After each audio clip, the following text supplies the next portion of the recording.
بیا یې وفرمیل الا فاتقوا الدنیا واتقوا النساء، د دنیا نه او د دنیا د دوکې او د محبت نه ځان وساتئ، او د زنانو او د ښځو د دوکې او فریبونو نه ځان وساتئ.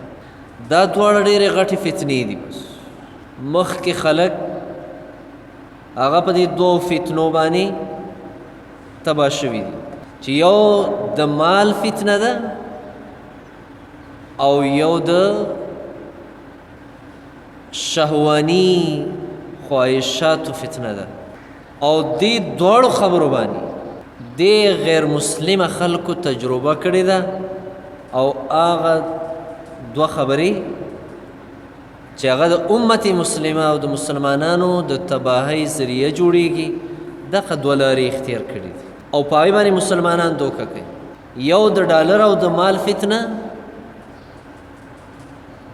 او دویم د زنانو فتنه.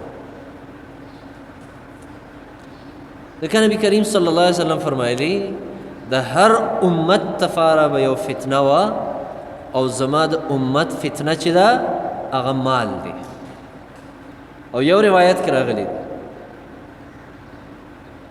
د قیامت ته نږدې علاماتو کې چې د دنیا دا فتنه او د مال دا فتنه چې ده دا به دومره زیاته شي چې هغه روایت کې راځي چې د دې دپاره به څوک په خپل پلار باندې اسره نه کوي، د هغه په قتل به اسره نه کوي، څوک به د خپل بچي په قتل اسره نه کوي، خو چې ده ته مال میلاویږي.